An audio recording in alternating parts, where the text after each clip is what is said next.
Thanks, Jay, for that introduction. I'm Tom Mullooly, and I'm not normally this confused, but what I would suggest, I know that we have a limited amount of time. If you've got questions, grab me during the cocktail hour tonight. I'd be happy to talk to you. Also, if you want to keep the conversation going, you can follow me on Twitter. Be happy to talk to you and talk about charts or whatever, or we can do it the old-fashioned way. You can just call the office. Phone number's up there. So I'd like to introduce my family to you. That's my wife, Donna, and these are my three sons in the middle. It really is a family business. My wife was a school teacher, and she got really tired because every 3 or 4 weeks I'd come home and I'd say, I'd let another sales assistant go. So her salary was going towards all these people I was firing. So she said, why don't I just come and work for you? Over time, as the guys graduated from college, they all joined the business. I did no arm twisting whatsoever. Brendan's a CFP. Casey is taking his test shortly, and Tim is studying for them as well. So things are moving along. The cartoon images that we have are pretty clever, and we get a lot of good feedback on that. I think it's important to be unique and to differentiate yourself. One of the things that I keep telling the guys is the robos are coming for our business.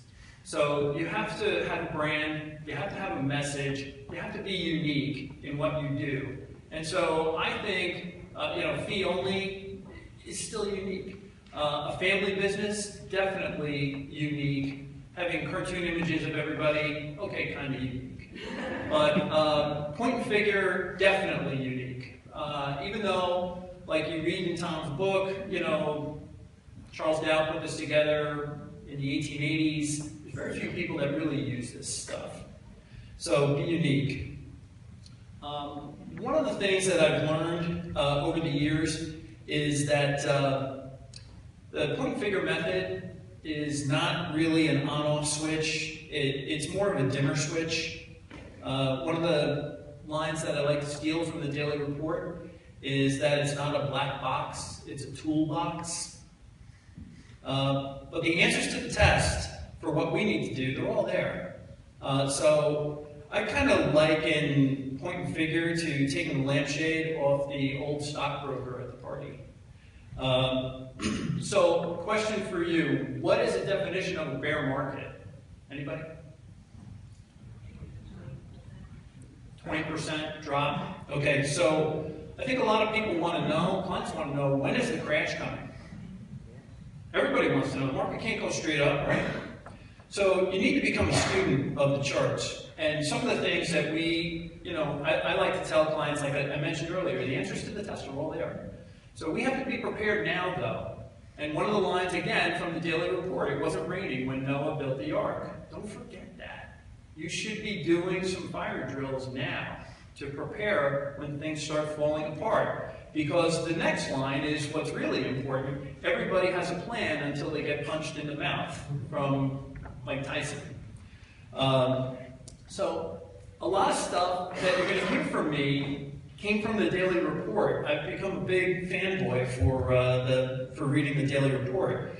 So I asked a moment ago, when is the market going to correct, or when's the market going to crash? And we all kind of agree that 20% from the highs is the definition of a bear market. I think what a lot of people, especially in the media, don't realize is that maybe the S&P didn't go down 20% in January and February of 2016, but the average S&P 500 stock was off 26% from the previous highs in February of 2016. So that met my criteria. The average Russell 3000 stock was off 37% in February of 2016. So, for a lot of clients and a lot of people in our business that don't own SPY, we kind of went through a bear market 1.5 years ago. Would you guys agree? That was very tough. Okay. So this is a quote that was in the Daily Report on January 3rd, 2007, 10 years ago. I was just telling Tom this at lunch. He wrote this. And he started out this piece with a quote from William James. And Tom's talk was about starting the year out on the right foot. And his quote was, "There's a law in psychology that if you form a picture in your mind of what you'd like to be, and you keep and hold that picture there long enough, you'll soon become exactly as you have been thinking." So think about what you want your business to be. I read that 10 years ago, and I can tell you my business looks exactly like I pictured it. The best part about this little story is that if you go to the Daily Report and use the search function now, and pull up that date, January 3rd, you can read what Tom wrote 10 years ago. He spent the first half of that piece talking about where the firm started and where it came from to that day. And he is dead on accurate 10 years ago about where the firm is today. It's important for you to have some vision about where this is going. I'd recommend that when you get the chance, go to the Daily Equity Report, type in that date, and read it. It is well worth your time. Okay, so as I mentioned before, sometimes the answers to the test are right before your eyes. This is a chart of housing starts. And Tom and the team talked about this at the end of 2011. Nobody wanted to talk about real estate or housing or anything, but when we saw this turn up, I have to tell you, this was probably one of the single best investment ideas that I had in 2012. Put a lot of money in people's pockets because the answers are right before your eyes. Don't listen to the media, just watch the charts. You're going to do very, very well. Okay. Okay. This is something I have to remind myself of all the time.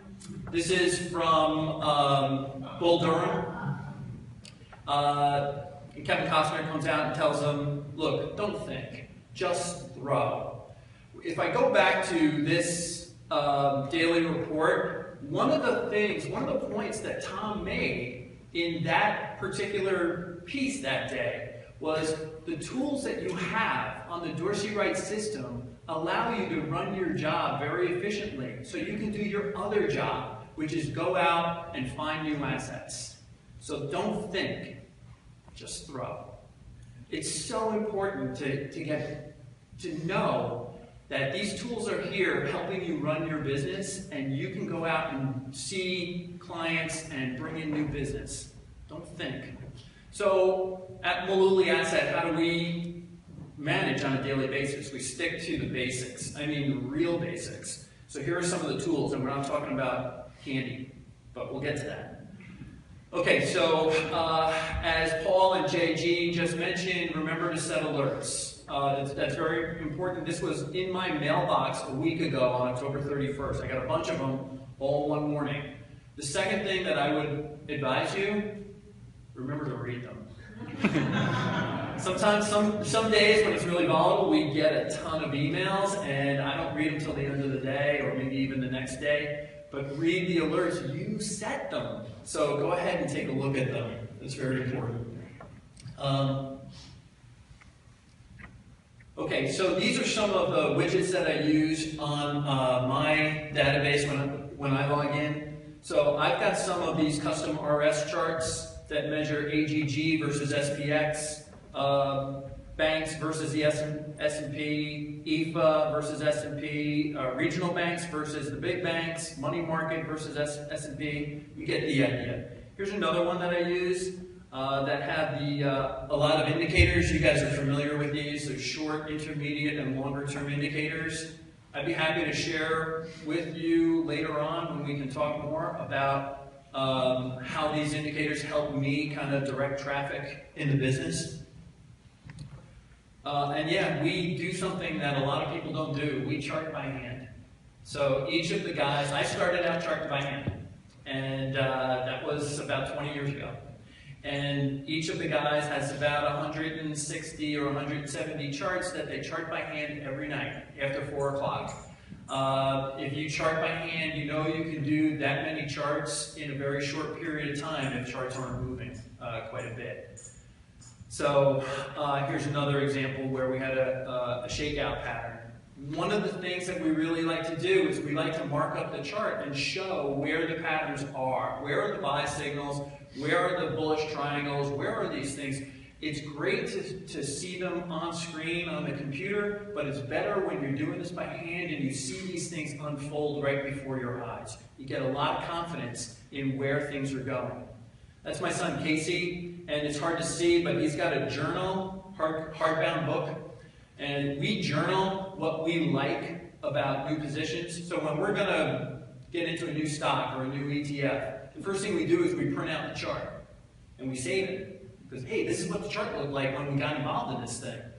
And then we talk about, we mark it up. We've gotten buy signals, when there's a change in a pattern, when there's a relative strength change. And then when it's time to move on, we also have a little detail post-mortem on why we decided to move on from a particular idea. It's something that I think very few people in our industry do. It's really great to sit down with clients and kind of go through the photo album to show them that. So the other thing that we do is we meet every day. We meet every day. Sometimes it's 5 minutes, sometimes it's longer when Dad starts to talk too much. But I used to take the daily report and I would take yellow pads and I would write notes on what was talked about in the daily report. I have shelves of yellow pads back in my office that I can't find anything in. But I learned, how many people have heard the thing like if you write it out by hand, you're going to really learn it? Yeah, I see a lot of heads nodding. So I felt the same way. So I never learned to type. I'm terrible at it. So one of the things that I absolutely love, this is my new toy. This is the new iPad Pro. And I got OneNote, Microsoft OneNote installed on this thing. And I have to tell you, people are going gaga over this and the iPhone X or iPhone 10. This is the single best thing that Apple ever made, the Apple Pencil. It is perfect in terms of writing. So we still take notes every day. This goes straight into my server. OneNote can archive my handwriting now, and I can search for anything. It is fantastic. Okay. Ask us about combos. This is something that we've come up with in the last year or so. If you look at this, this is what we own right now. So we own banks, industrials, basic materials, internet, technology, financials. So what we do this by hand. Once a week, my son Tim puts this together, and all he does is he puts together the score and the score direction, and he just adds the two together, and he comes up with a combo score.